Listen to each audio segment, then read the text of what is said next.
So our topic is all about locally developed diagnostic models.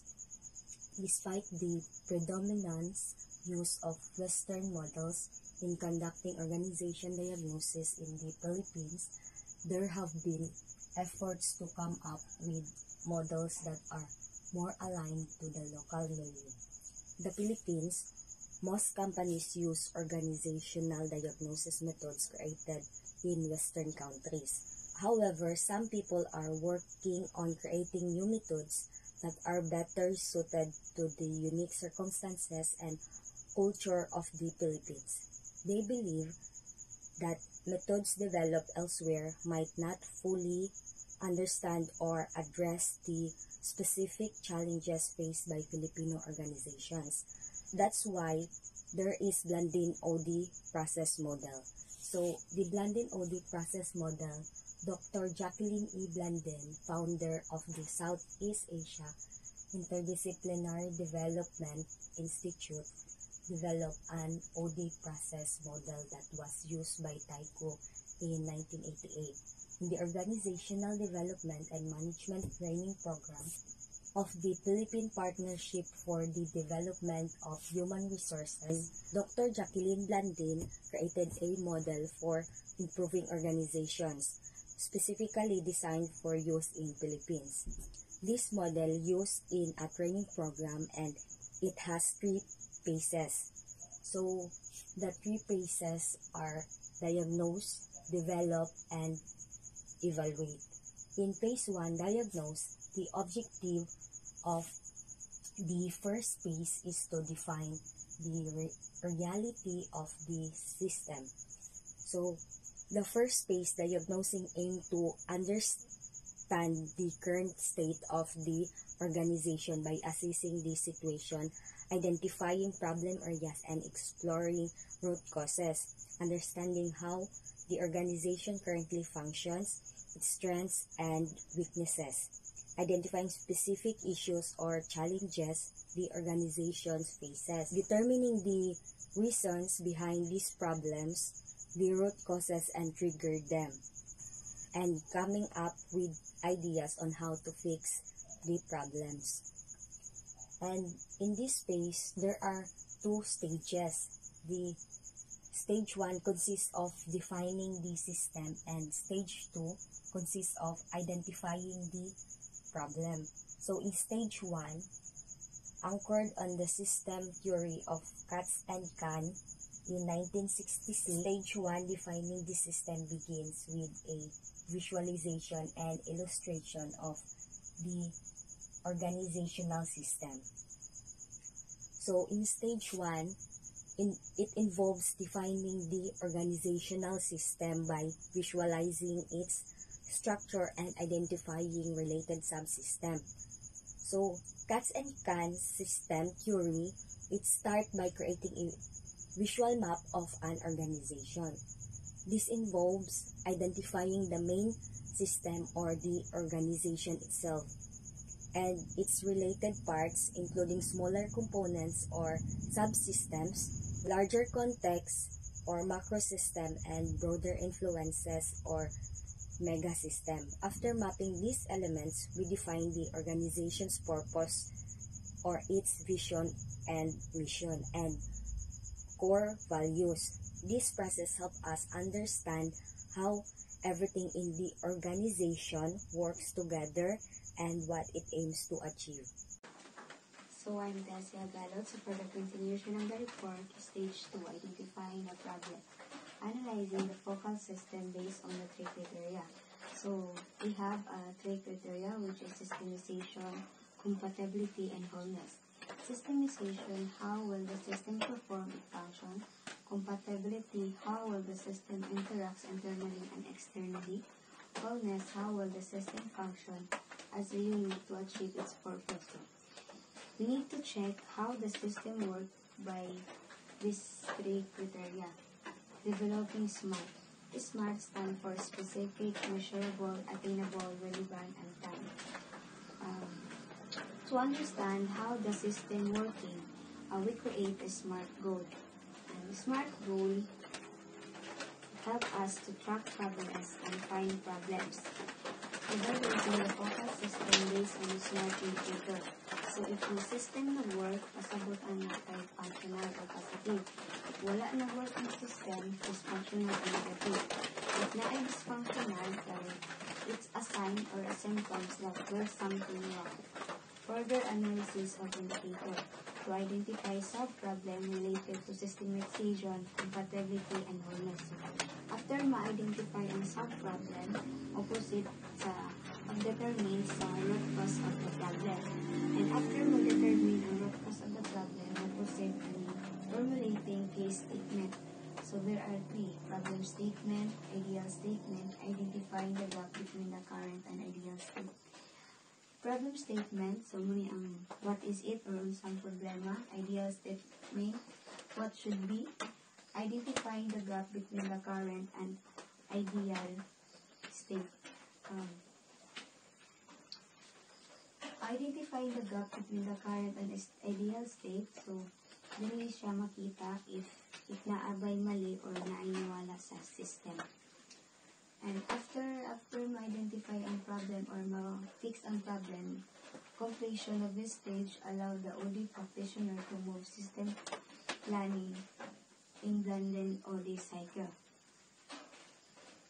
After understanding the problem, we can start planning solution. This is called system planning. So, we have here a cycle of blended or blended OD process model. So, define the reality. This initial step involves gathering information to understand the organization context, its goals, and its current situation. So, situation analysis, the system boundaries are defined, and a mission and statement is created to provide a clear direction. So, dili ko makuan may define ang boundaries o dili ibutang ang mga state o ang mission. Next is system analysis. This involves assessing the current condition, identifying the problem, prioritize needs, and proposing course of action. And develop the organization design. Based on the analysis, a preliminary organization design is developed outlining rules, function, and communication structures. So plan formulation, goal, and objectives are clearly defined, providing a framework for the implementation process. Then plan 2, organization design. Organization design is refined and finalized, outlining roles, responsibilities, and communication channels, and consolidate the plan of action. Consolidate the plan of action. These steps bring together all the findings and proposal from the previous steps to create a comprehensive plan of action. Evaluation SIM. A plan is developed to evaluate the effectiveness of the implemented changes. This includes establishing monitoring and assessment procedure. And the last is plan synthesis. This final step involves creating timeline, identifying implementation steps, and writing a detailed action. So, muna ang last na cycle. And in overall, the blended model is a systematic approach to organization development. It emphasizes a thorough understanding of the problem, careful planning, and ongoing evaluation to ensure that interventions are effective and lead to sustainable improvement. The model is iterative, meaning that the process may need to cycle back through phases as needed. So, this is the cycle of blended OD process model. So, situation analysis to system analysis, plan formulation, organization design, to evaluation SIM to plan synthesis, and from plan synthesis back to situation analysis. So, that's all. I am the third reporter. My name is Gian A. Manokong. So my topic is all about framework for defining the strategic rules and direction of Philippine Development Non-Government Organization. So it is developed by Kirill Allegri in 1996. So this framework was created to help non-government organizational systematic define the rules and direction in Philippine development. So it is utilized the action research model and non-government organizational theory. So the action research model involved the circle of analyzing, planning, acting, and evaluating to improve non-government organizational processes. So, non-government organizational theory helps define the role of non-government organization in social and national development. So, it aims to help non-government organizational define their strategic rules in national and social development.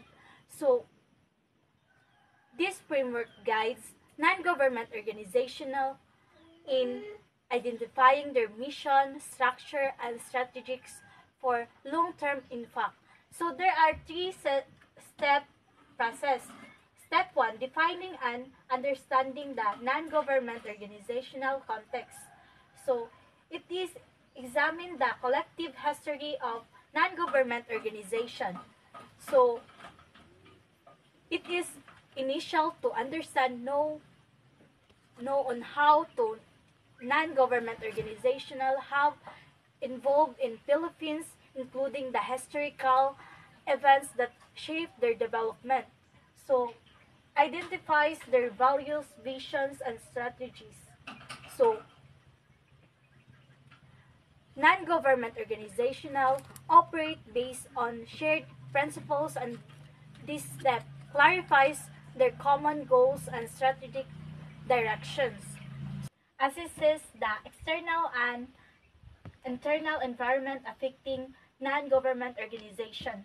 So, this includes identifying both external strengths and weaknesses, as well as the external opportunities and threats. So, step 2, assessing organizational effectiveness. Evaluates how well people, structure, and tasks are aligned. So, organizational effectiveness defined on how efficient people like staff or volunteers structure or like rules and tasks like project or activities or work together. So uses the findings from step 1 to measure organizational efficiency. So based on the external and external analysis, non-government organizational can assess whether their current strategies are working or need improvement. So, step 3, evaluating performance and impact, uses specific indicators to assess success and societal impact. So, non-government organization need measure indicators like, example, number of beneficiaries served, policy change influence to determine their effectiveness. So, collective analysis approach. So, historical development reviews an origin and growth of non-government organization in the country. So, understanding the historical background helps non-government organization recognize the background, patterns, and challenges that affect their operation. So, roles and stakeholders relationship defines non-government organization function and engagement with different sectors. So, non-government organization work with the various stakeholders such as government, agencies, donors, and communities. Defining the relationship helps clarify the rules. So, SWOT analysis. Internal factors, strength, weakness, resources, and capabilities. So, ang internal factors kay example niya kay strength. So, ang strength is that yung like example niya what non-government organization do well, like strong community, network, skilled personnel. So, weaknesses. So, ang example sa weaknesses is that limitation, like finding shortage, lack of skilled manpower. So, external factors, opportunities, threats, and social political influence. So Example sa opportunities is that favorable condition like government support, then international finding. Threats. So, example niya kay challenges. So, like political instability, economic downturns. So, this framework provides a structured approach for the non-government organization to evaluate their growth effectiveness and contribution to the Philippine development.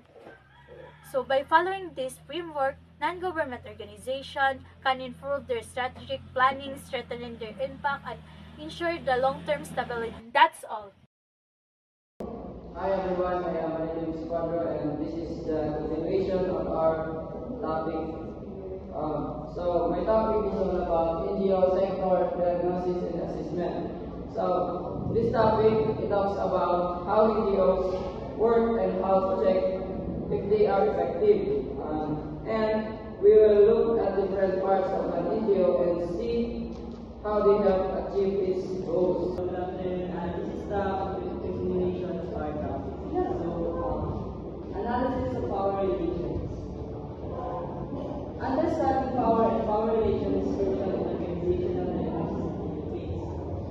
The Dios and Reyes 2005 emphasized that NGOs interact with multiple stakeholders, each exerting different influences based on values, ideologies, and affiliation. These influences affect decision-making in areas such as hiring, program priorities, and resource allocation. Recognizing power dynamics helps organizations determine their position in the field, strengthen their influence, and reshape relationships with key players. Power analysis is also available for diagnosing government and business. So, in the other hand, analysis of power regulation, there is a further consideration of when conducting diagnosis in the Philippines, it is important of understanding power and relations. So therefore, this means assessing the formal and informal influence exerted by various individuals. So individuals, groups, and institutions involved in an organization environment. So this was emphasized by the Dios and Reyes, so 2005. So in their study of organizational development theory and practice among non-government organizations in the Philippines. So the authors point out that because of NGOs relate with multiple stakeholders, like for example community members, local government, partner organizations, board of trustees, and founders, and among others. So therefore, organizations, board of trustees, and founders among they also subject to multiple influences.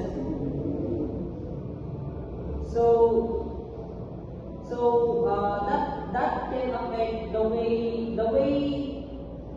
make decisions and conduct the work, such as the hiring and selecting of employees. So those understanding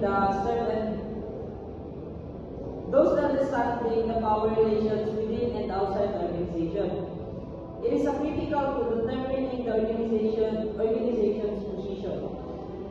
Then, position in their field of work, strengthening their power base, and transforming their power relationship with key players in the organizational diagnosis of government and business organization. So the next is the PAHRODF Organization Assessment. So it is a model developed by the Philippine Australia Human Resource and Organizational Development Facility, known as PAHRODF. To support capacity building in selected Philippine government agencies, it provides a snapshot of our institutional change agenda goals and the influence of internal and external factors on its operations. The assessment evaluates performance, drivers' internal competencies, and exchange readiness, helping organization design effective change program to enhance performance. So the Philippine Australia Human Resource and Organizational Development Facility. This is the assessment model was developed by the Philippine Australia Human Resource and Organizational Development Facility. This is a five-year program of the Australian government focused on capacity building by selected Philippine government agencies. Therefore, the assessment provides of an organizational snapshot of institution change, agenda, and goals.